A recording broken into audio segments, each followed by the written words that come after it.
2020년 5월 6일 이정훈입니다.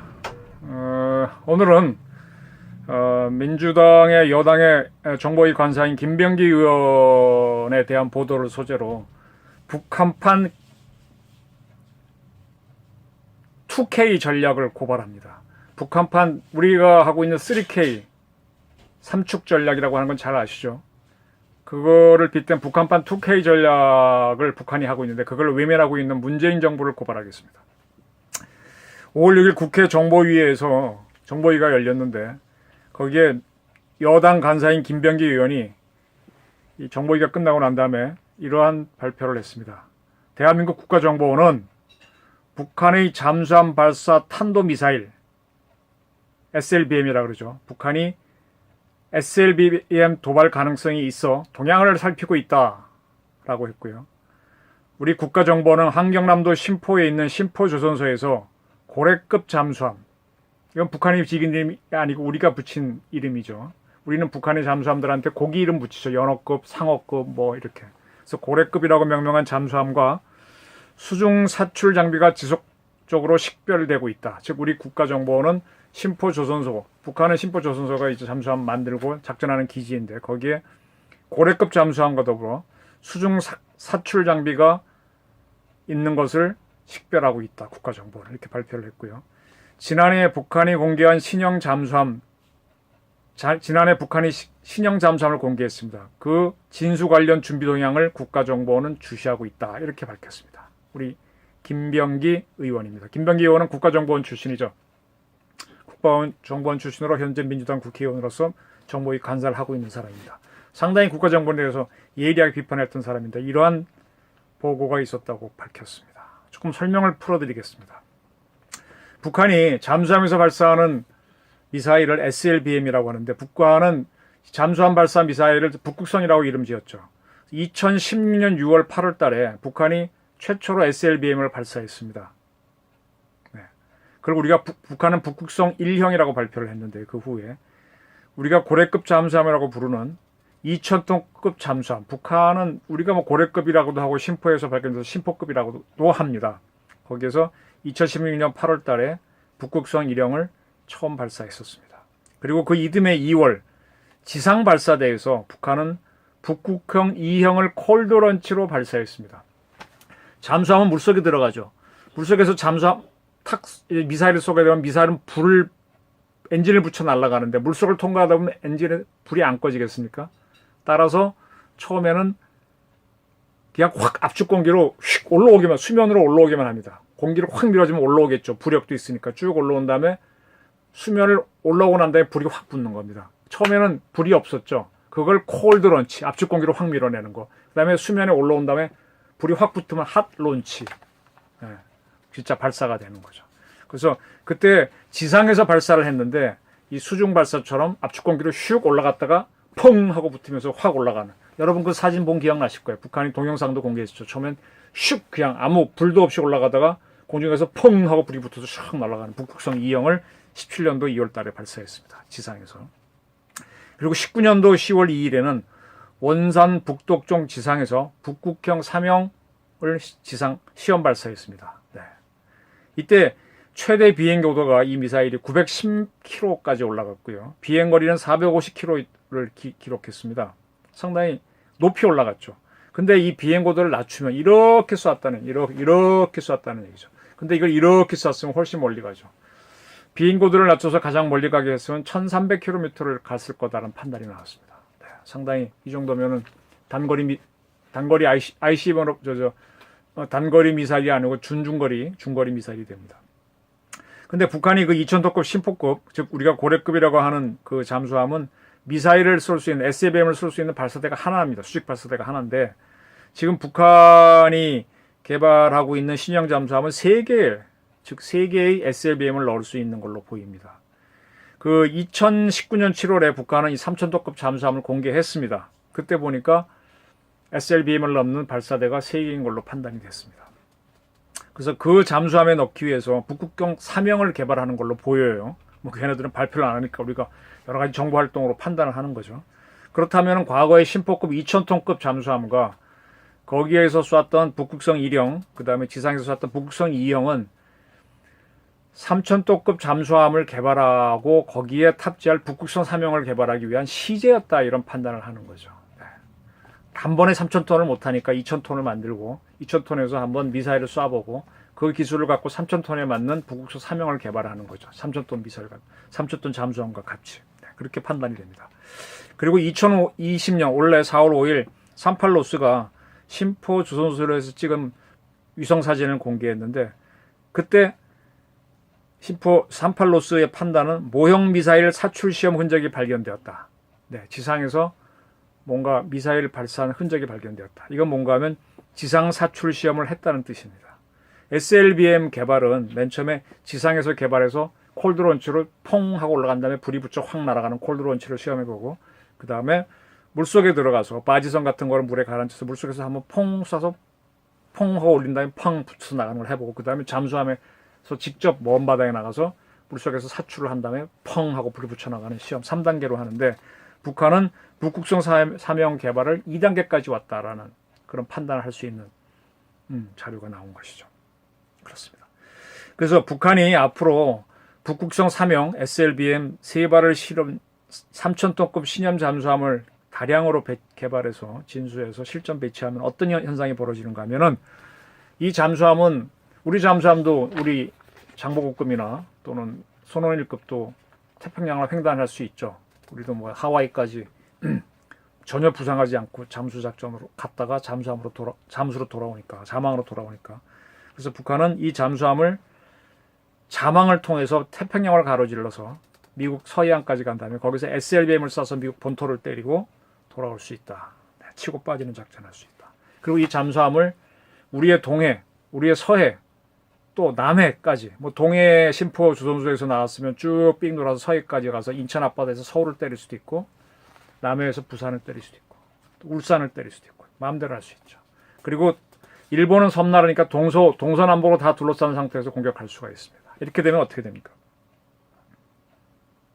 그리고 그렇게 되면은 이 동해에 주로 미 항모 전단이 들어와서 작전하는데, 미 항모 전단들이 쫄게 되죠. 지금 중국군은요, 동풍 21이라고 하는 그 NT-10 발리스틱 미사일, 지상에서 발사하는 건데 탄도 미사일인데 지상을 때리는 게 아니라 적 함대, 항공모함을 때리는 겁니다. 그래서 이거를 일명 캐리어 킬러, 항모 킬러라고도 하는데, 그걸 동풍 21을 개발했죠. 그와 똑같이 북한은 북극성 3형을 동해로 자주 들어오는 미국 항모 전단을 때리는 미사일로 사용할 수 있습니다. 네? ASBM으로 사용하죠. SLBM인데 발사는 잠수함에서 하지만 실질적인 성능은, 목표는 ASBM으로 사용하게 되면 미국 항모가 쉽게 북한에 접근하지 못하게 되죠. 동해에 못 들어오게 되죠. 그리고 이게 만약에 풀리게 되면 우리나라의 수상함들은 북한 잠수함 피해 다녀야 되잖아요. 그리고 잡아야 되잖아요. 대잠 작전 하느라고 정신 못 차립니다. 또 우리 잠수함을 또 북한 잠수함 추적하느라고 다른 작전을 못 하게 되죠. 이렇게 되면은 북한은 이제 이렇게 할 것 같습니다. 이제 아예 동해나 서해로 미국 항공모함이 잘 안 오니까 동해로 들어오니까 동해에 아예 못 들어오도록 다량의 이 3,000톤급 잠수함을 실전 배치하게 되면 결국은 미국 항공모함 함대는 일본 서쪽으로 못 들어오죠. 그렇게 되면 북한은 일본 열도를 따라서, 이게 중국에서 얘기하는 도련처럼 아일랜드 체인, 섬들이 일본 열도가 그 북해도 일본 본토, 그다음에 시곡구, 큐슈에서 이렇게 쭉 섬들이 체인처럼 연결되어 있잖아요. 섬 체인을, 아일랜드 체인을 한자로는 도련이라고 합니다. 그럼 북한은 일본 열도를 도련처럼 이용해서 미국의 함대나 잠수함대가 오는 걸 막아낼 수가 있게 되죠. 그리고 이것이 결국은 A2AD가 됩니다. 미국 함대가 북한으로, 중국으로 접근하는 것을 중국이 막으려고 하는 게 A2AD, 반접근 Anti-Access Area Denial, 수역 거부라 그러는데, 중국 근해로 미국 함대가 오는 거를 거부하고, 접근하는 걸 거부하고 그 막아내는 게 A2AD라고 미국이 얘기하는데, 북한이 바로 북한판 A2AD와 북한판 도련 전략을 할 수 있게 되는 거죠. 그걸 하기 위해서 지금 북한이 열심히 우리 문재인 대통령 살면 소다가리 소리 듣고도 북한에 대한 지원, 경제협력 하자고 하고 있는데, 그 틈을 이용해서 열심히 지금 하고 있는 게 오늘 김병기 의원의 발표를 통해서 확인된 겁니다. 앞으로 이렇게 되면 북한이 모든 걸 만약한다면 동해와 서해 나면 북한이 받아야 된다는 뜻입니다.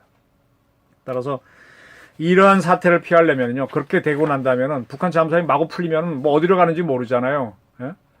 그 넓은 바다에서 어떻게 찾았습니까? 따라서 이걸 막으려면 북한 잠수함 기지 앞에 우리의 잠수함들이 가서 딱 엎드려 있다가 나오면 공격하게 되면 전쟁이니까 따라다녀야죠, 계속. 여차하면 D-Day HI 작전이다 하면 쏴버려야 되는데, 그것이 이제 미국이 과거 냉전 때 소련 잠수함 기지 앞에 딱 영국 잠수함과 숨어 있다 계속 따라다니면서 그럼 숨고 막 추적하는 작전을 계속했었죠. 그걸 우리가 해야 돼. 그게 바로 냉전입니다. 지금 본격적으로 북한이 저걸 개발하고 있다는 거는 한반도가 냉전으로 가겠다는 뜻인데, 우리 대통령께서는 무슨 뭐 평화가 온다 이런 얘기를 하고 계십니다. 근데 미국 잠수함들은 소련 잠수함 기지 앞에서 장기 매복을 할 수 있었던 건 핵 잠수함이기 때문에 가능합니다. 근데 우리는 현재 장보고급 잠수함은 장기간 매복 못해요. 여기서 작전하면서 쭉 가는 거리가 있고, 그때 숨을 쉬어야 되니까 또 가라앉으면 참고 있는 게 며칠 못 되잖아요. 돌아와야 됩니다. 손호인급은 AIP라고 공기 불여 추진 장치가 있어서 좀 더 오래 자망하지만 역시 2주는 못 넘깁니다. 갔다 왔다 하는 기간 일주일 빼고 나면 일주일도 잠복 못합니다. 매복 못합니다. 결국 핵 잠수함이 있어야 북한 잠수함 기지 안에서 한 몇 달을 자망하면서 기다려서 공격을 하든 추적을 할 텐데 그게 없죠. 이 문재인 정부가, 문재인 대통령이 지난 대통령 선거 공약으로 핵 추진 잠수함을 만들겠다고 했습니다. 네? 그래서 용역 발주를 했었죠. 개발하자. 그렇게까지 해놓고 나서는 완전히 입 싹 닦았습니다. 뭐 4.27 판문점 회담할 재작년 18년부터는 싹 입 다물었어요. 핵잠 검조하겠다고 생각했지만 전혀 꿀먹은 벙어리가 됐습니다. 지금 북한은요, 과거 이제 북한의 걔네들의 그 국가 방어 전략은 북한은 방어하지 않고 공격력만 갖춰갖고 자기를 방어하겠다는 거예요. 이걸 억제 전략이라 그러는데, 날 때려? 그래, 나는 가드 딱 내려. 근데 너희는 박살내겠어. 압도적인 공격력으로. 그러니까 뭐 숨는 이런 기지 안 만든다는 거죠. 우리가 맞기만 하면 박살내겠다는 건데, 이런 것이 뭔가 하면요, 냉전 시기 때 소련이 쏘는 미사일을 미국이 막을 방법이 없었어요. 그때도 미국도 이런 억제 전략을 썼어요. 소련도 마찬가지고. 그래서 서로 때릴 수 있는 전략을, 핵을 딱 가지고 있으면 균형이 잡히죠. 이게 밸런스 오브 테러, 공포의 균형입니다. 그래서 서로 먼저 쏘면은 나도 쏘고 해서 너도 죽으니까 서로 안 쏘게 되는 이런 균형 전략이죠. 공포의 균형 전략을 잡았는데, 그 이후에 미국이 SLBM을 개발해서 소련이 먼저 쏴서 전부 다 쏴갖고 미국 본토가 초토화되면 미국이 응전을 못 하잖아요. 근데 다량의 SLBM을 씌운 핵 잠수함을 쫙 태평양과 대서양에 깔아놨다가 미국이 전멸을 해도 거기서 쭉 발사를 하면 30분 후에 소련도 초토화되는, 이게 제2격 세컨드 스트라이크 개념입니다. 그걸 해서 밸런스 오브 테러를 더 강화했죠. 그때 방어 능력은 없습니다. 이렇게 해서 공포의 균형을 이뤄서 미국이 자기의 안전을 보장한 적이 있는데, 북한이 바로 잠수함을 통해서 이격도 갖추고 밸런스 오브 테러도 하겠다. 지금 미국과 한국, 뭐 모든 나라들과 적국과 공포의 균형을 찾겠다. 세력 균형을 하겠다는 이런 게 바로 북한의 전략입니다. 북한은 MD는 전혀 할 능력이 없습니다. 그걸 하게 되면 돈이 너무 많이 드니까 안 하고 오로지 공격력만으로 공포의 균형을 찾겠다. 이런 얘기했습니다. 지난 4월 27일 날 김동혁 경남대 극동문제연구소 교수가 현안 진단 보고라는 걸 했습니다. 그래서 그분이 북극성 3형 잠수함 시험 발사를 할 것이다. 북한이. 그 다음에 신형 ICBM 고체 엔진 출력 시험을 할 것이다. 북한이 ICBM을 화성 14, 15형을 개발했잖아요. 근데 더 좋은 고체 엔진이 필요하거든요. 그걸 또 시험 발사를 할 것이다. 시험을 할 것이다. 그리고 7, 8월 하계 군사훈련 기간 중에는 신형 단거리 전술 탄도 미사일 시험 발사를 하고 전력화를 할 것이다. 요거는 올해 북한이 매우 많은 단거리 미사일 시험 발사를 했죠. 이게 바로 우리를 때리는 미사일인데 더 좋은 거를 자꾸 개발해서 전력화할 것이다. 그리고 북한 노동당 창건 75주년인 쌍십절, 이번 10월 10일에는 인공위성을 발사하거나 또는 군사 퍼레이드를 하면서 신형 고체 엔진을 탑재한 신형 ICBM을 공개할 수도 있다. 이런 예측을 했습니다. 이게 이제 북한이 어디로 간다라는 거를 우리 김 교수가 예측을 한 거죠. 이게 무슨 뜻인가 하면요, 북한은 북한판 킬체인과 북한판 KMPR을 만들겠다는 뜻입니다. 네.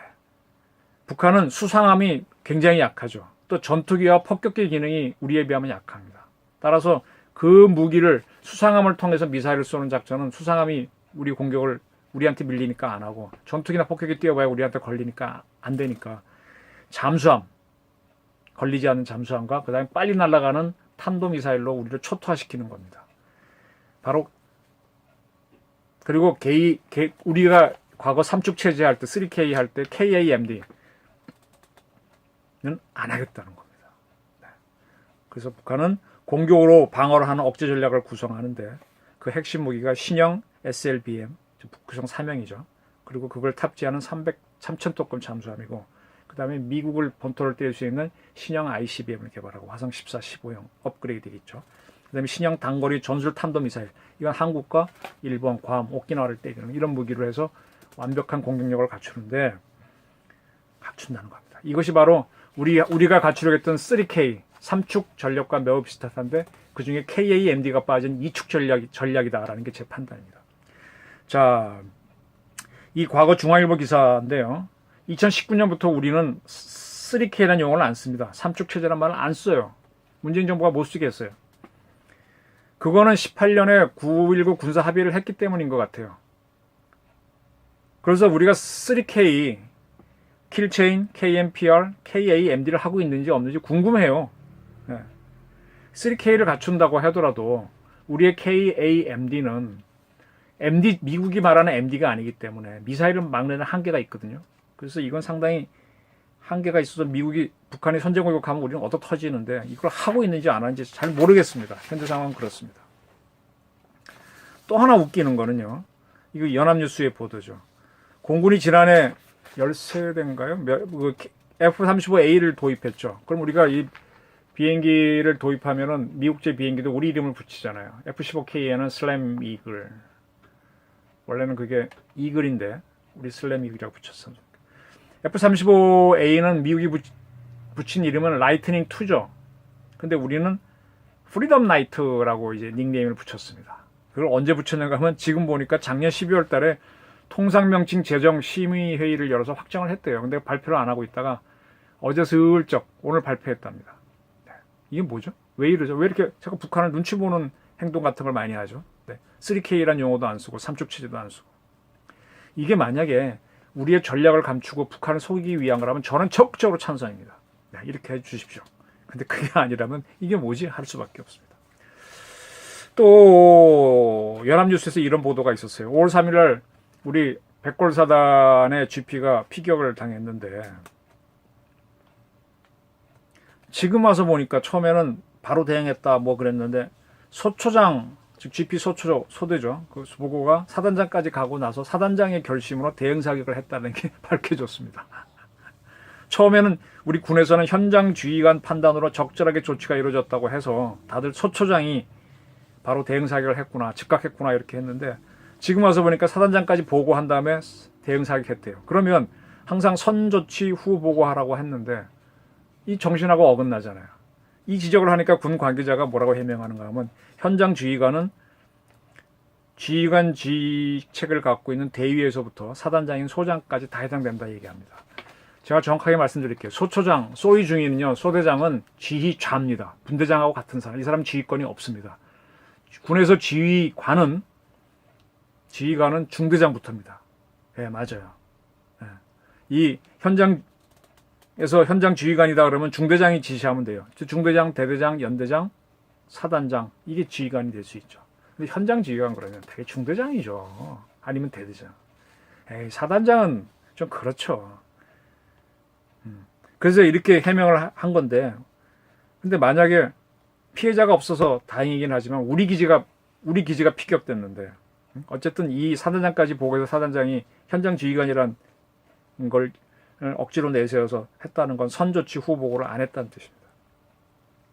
근데 우리 군에서 뭐라고 변명하는가 하면 또 총성을 듣고 뭐 어디를 쐈는지 모르잖아요. 우리 GP 예배에 보니까 피탄 확인, 총알 맞은 자국이 있고, 그리고 그걸 확인한 다음에 상부에 보고하느라고 10분이 소요됐다 그렇게 보고했습니다. 피탄 그 딱 맞았을 때 그 느낌 바로 안 들까요? 현지 있는 부대는 바로 들 텐데 10분이나 걸릴까요? 보고하는데 10분 걸렸겠죠. 그리고 또 다른 군강이자는 해명하기를 대응 사격하려면 북측이 추가 도발을 할 수도 있기 때문에 우리 안전 조치, 우리 병사들을 안전하게 하고 난 다음에 대응 사격해야 되니까 그 정도 시간은 걸린다 이렇게 해명을 했습니다. 뭐 그건 맞는 말인데 GP 자체는 철옹성입니다. 네, 철옹성이라는 걸 아셔야 됩니다. 그리고 그 훈련된 병사들이기 때문에 빠릅니다. 그리고 또 하나의 해명이 연평도 포격전 때는 북한군 포탄이 떨어지고 나서 13분 만에 우리 해병대가 응사했다. 근데 이번에는 10분 만에 쐈으니까 빠르다. 늑장 아니다. 이렇게 해명을 했습니다. 그리고 2014년에 북한이 우리가 대북 전단을 띄웠을 때 그 전단을 풍선항에서 고사총을 쐈거든요. 네, 그때는 우리 기지 쏜 게 아니니까 뭐 소리가 엉뚱한 데로 갔겠죠. 3시 55분경에 총성이 났는데 1시간이 지난 4시 50분경에 민간인 출입 통제선 지역에서 고사총탄을 발견했습니다. 그리고 5시 30분께 우리가 경고사격과 더불어 대응사격을, 경고방송과 더불어 대응사격을 했다. 상당히 2시간, 이때도 2시간 띄워놓고 했었다. 이게 언젠가요? 박근혜 정부 때 이랬는데 뭐 이래 따지냐 이렇게 했는데 좀 제발 반론을 빌게요. 연평도 포격전 때 155mm 포밀리는요. 우리 남쪽 바다를 향해서 사격 연습을 하고 있었어요. 근데 소총이나 기관총은요. 촥 돌리면 쏠 수 있죠. 기관총도 그렇고. 이 자주포는요. 빙글빙글 돌지 못하잖아요. 전차가 아니잖아요. 이 자기 스스로 돌아야 됩니다. 그리고 북한이 어디서 쐈는지 좌표도 잡아야 됩니다. 잉 돌리고. 그 다음에 쏘기 전에 뭐 해야 돼요? 그 충격이 뒤로 쾅 오니까 방열을 해서 판을 내려야 됩니다. 13분 만에 쏘고 무지하게 빠른 겁니다. 두 번째, 그때 북한이 쏜 초탄에 우리 자주포 기지가 맞아갖고 한 병사 이 파이버에 불이 붙었었죠. 그런데도 막 대응 안 하고 정신없었죠. 뭐 불 끄면서 했잖아요. 네. 그 와중에 13분은 빠른 겁니다. 그걸 이거랑 비교해요? 에이, 그러면 안 되지. 그리고 북한군이 2014년에 고사총 쏜 거는 우리 진지를 맞춘 게 아니에요. 근데 이번엔 진지를 맞췄어요. 우리 병사가 있었으면 다 죽습니다. 우리 진지에 우리 고사총, 우리도 이제 고사총에 해당되는 게 기관총 거는 자리가 있는데 그 총구로 만약에 들어왔으면은 고사총은 탄알이 크기 때문에 사람 안 맞춰도 벽을 맞추면 파편티에서 다 희생됩니다. 근데 이걸 빨랐다고요? 이렇게 궤변하면 안 되죠. 오발일지라도 우리한테는요 큰 위협이 될 수 있는 건데, 왜냐하면 북한은 항상 고사총을 우리를 향해 겨냥해 놓고 있거든요. 오발이라도 우리한테 날라옵니다. 그럼 바로 대응을 해야죠. 근데 이렇게 해주면 이상하다는 거예요. 그리고 제가 백골 사단장에 대해서 한 말씀 드리고 싶은데, 백골 사단은 73년과 97년에 완전작전, GP 완전작전에서 북한군을 경멸한 적이 있습니다. 근데 이번에 사단장이 한 걸 보게 되면 1차로 K3 기관총, K3 기관총은 우리 K2 소총이 쓰는 것과 같은 탄을 400m밖에 조금 더 날아가는 짧은 겁니다. 못 갑니다. 그걸로 일단 쐈다가 북한이 쏜 게 고사총이라고 확인되니까 그제서야 K6 기관총을 쐈습니다. 그리고 북한이 쐈기 때문에 접적 지역에서 상응한 조치로 대응한다. 이렇게 형식적으로 했습니다. 완전 작전을 할 때 백골은 이러지 않았습니다. 경고 이후에 완벽하게 응징 보복을 했습니다. 지금 사단장은 이런 거 할 수 있을까요? 벌써 지금 지작사하고 유엔사에서 조사 나와서 못할 거래요.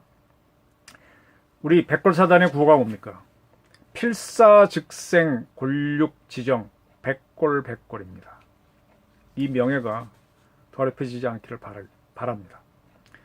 지금 이 사건에 대해서 계속 우리만 조사해요. 오발을 했든 뭘 했든 북한을 조사해야 될 거 아니에요. 먼저 쏜 놈들을.